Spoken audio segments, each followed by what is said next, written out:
So, I wanted to have a talk about, basically my auntie asked my mum if I had been depressed. And that question stemmed from, I think it stemmed from a couple of my stories that I put up on Instagram. Basically highlighting some of the inherent flaws in our global culture and the structures and systems and ideologies that make up that culture. For the largest part, we are a global culture. We are a melting pot of ideas and systems and structures that have kind of just surfaced, or like, for one reason or another, certain ideas have held dominant. And a lot of the stories I put up on my Instagram are highlighting the faulty structures that are still dominant and need to be replaced. And those stories are inherently depressing because they highlight what is wrong. They highlight what is literally depressing to our physical, emotional, mental, spiritual well-being. But does that mean I'm depressed? Sometimes, honestly, sometimes. That week that I was putting when she asked me that, I was depressed. I was energetically and mentally depressed. My cognitive function wasn't as vibrant as it usually is. So I'm just going to close this door.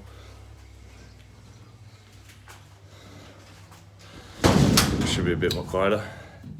My cognitive function wasn't as vibrant as it usually is, or not usually is, but should be, as I like it. And my energetic function, how I feel within my body and my emotional and, just within my kind of sphere of influence, was depressed. It was compressed.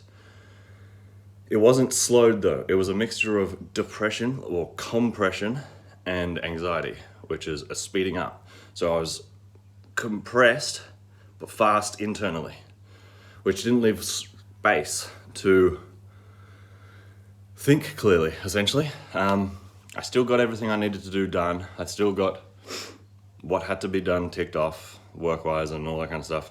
But it didn't leave me with space to fully observe myself and interact with each decision on a moment-by-moment basis, which is where I want to be and where I operate best from if I can be there. And I think everyone does. So in that sense, I was depressed that week, but that isn't the issue. That was, if anything, a symptom, but it wasn't a symptom of necessarily the systemic issues. That was a symptom of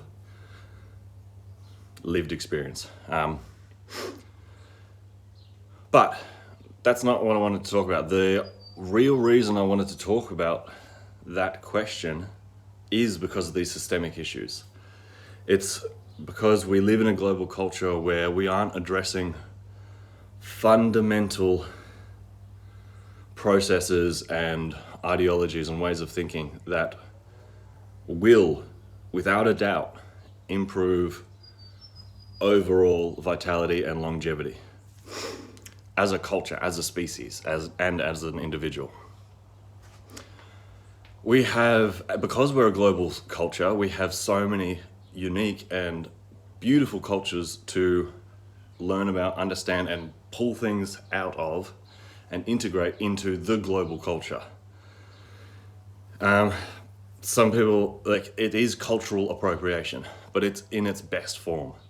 Cultural appropriation, to my mind, is the highest compliment you could ever give a culture, is if you see something of just pure inherent value and wisdom and you like it so much and see the value in it so much that you are willing to take that, ideally give credit, like explain, all right, these people have developed a system that just works. It's just brilliant.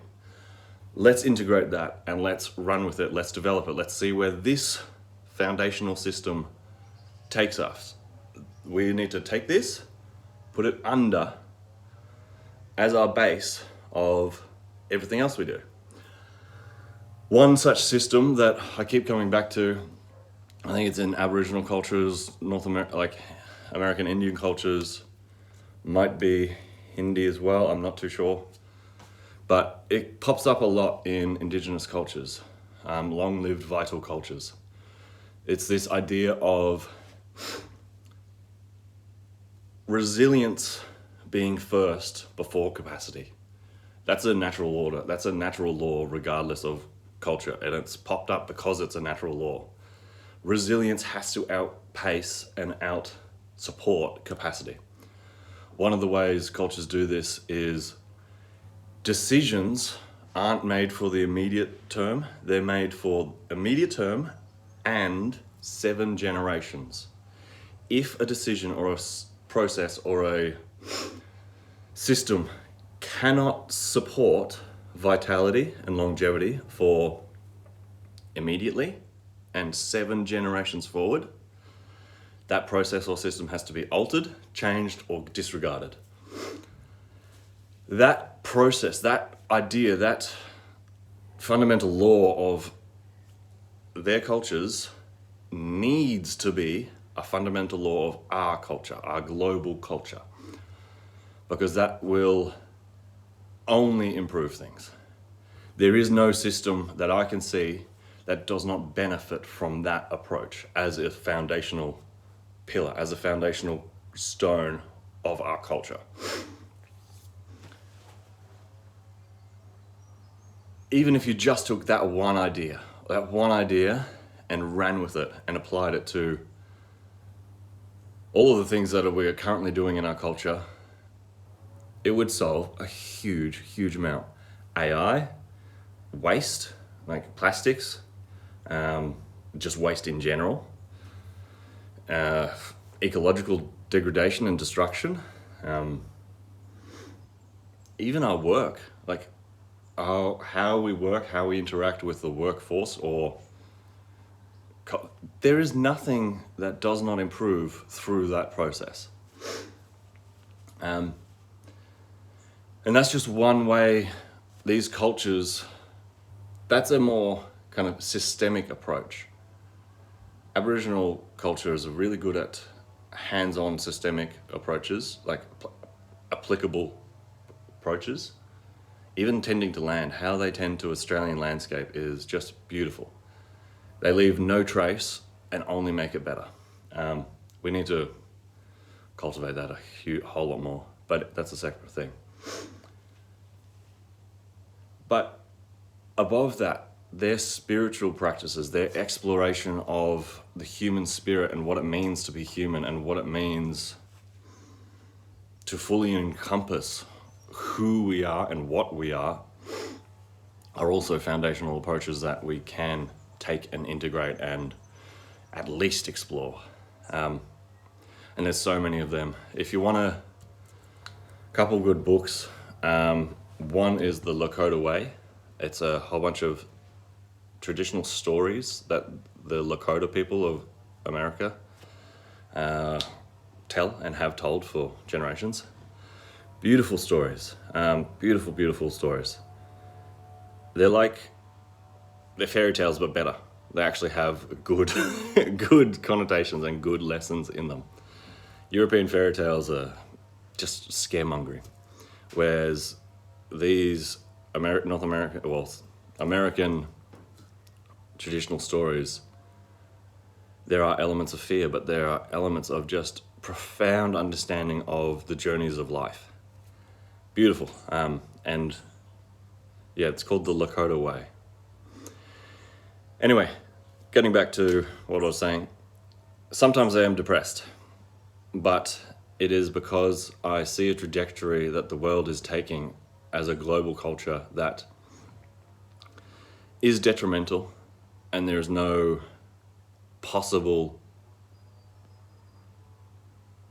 well, there's lots of possible reasons, but there's no smart reason to why we are still employing these systems and structures when we have the capacity to switch. It just simple waste, plastic waste. Plastic waste should be phased out completely and could be completely phased out, I would say, within 6 years. We could go to biodegradable plastics if the money and time and infrastructure investments were there. Petroleum-based and the roadblocks were cleared. That's the main thing. These petroleum-based companies want their money. And why wouldn't they? They're used to the status quo. But this is where regulation and government have to actually be some sort of tough, some sort of actual, any kind of use. And put a foot down. Be like, this is a stupid system. Let's change the system. We are the government. We are in charge of changing systems. Switch it. Force the switch. Plenty of other systems that can be changed. Syntropic agroforestry, something that I've been really, really interested in lately, is food forestry, syntropic agroforestry. That could and should replace or augment all agricultural systems. Absolutely, without a doubt in my mind. And it could be done within another 6 to 10 years, depending on the product. It could be initially started right now, and in 60 years, we would have a completely different planet. Completely different planet. Within one generation, if it's mass taken up, if it's taken up en masse, our planet would change within 60 years. And only for the better. Anyway. So yes, do get depressed, was depressed. These large system failures are often the result, often the cause of that. And until they change, I and many others are going to be depressed, because the future that I see on our current trajectory is not one that I want to raise my children in, and I don't want my children to raise their children in. And as a global culture, if that's the state of things, we have failed. And that is inherently depressing.